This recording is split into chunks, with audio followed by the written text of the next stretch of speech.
விருச்சிக ராசிக்காரர்களுக்கு மறைமுகமா இருந்த போட்டி பொறாமைகள் விலகுங்க. யாரெல்லாம் வேலை செய்யற இடத்துல உங்களுக்கு ட்ரபிள் கொடுத்தாங்களோ தானாவே உங்களை கையெழுத்து கும்பிட்டு விலகி போயிடுவாங்க. யாரெல்லாம் உங்களை தேவையில்லாத அழுத்தம் கொடுத்துட்டு இருந்தாங்களோ அவங்களே உங்க கூட நண்பர்களாக மாறிடுவார்கள். வருஷத்தோட தொடக்கத்திலே கல்யாண தடையை சந்திச்ச எல்லாருக்கும் திருமண யோகம் கூடி வரும். அதாவது 7ல குரு இருக்கிற பீரியட் மே மாசத்துக்குள்ள சுபகாரியங்கள் எல்லாமே விருச்சிக ராசிக்காரர்கள் செய்யலாம். விருச்சிக ராசியில பிறந்தவங்க கடந்த ஒரு 3 வருஷமா அவங்க அப்பாவை நினைச்சு ரொம்பவே கஷ்டப்பட்டிருப்பீங்க, அல்லது தகப்பனார் வழி உறவுகள் எல்லாமும் எதிரியா மாறிட்டாங்களே நினைச்சு வருத்தப்பட்டிருப்பீங்க. ஸோ அந்த சிக்கல்கள் எல்லாமே சரியாகும். அப்பா அவங்கள நினைச்சு பெருமைப்பட போறாங்க. அப்பாவுக்கு இருந்த உடம்பு முடியாத சூழல்கள் எல்லாமும் மாறப்போகுது. பூர்வீக வீட்டுக்கு பூர்வீக வீட்டில் போய் குடி போகணும்னு நினைச்சவங்களாம் கண்டிப்பா போவீங்க.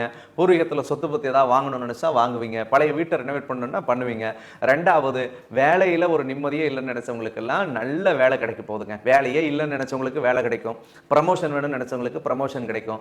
வேற ஏதாவது சேஞ்சஸ் நான் வேலையில பண்ணணும் அப்படின்னு நினைக்கக்கூடிய விருச்சிக ராசிக்காரர்களுக்கு கண்டிப்பாக மே மாதத்திற்கு பிறகு மாற்றம் வந்தே தீரும்.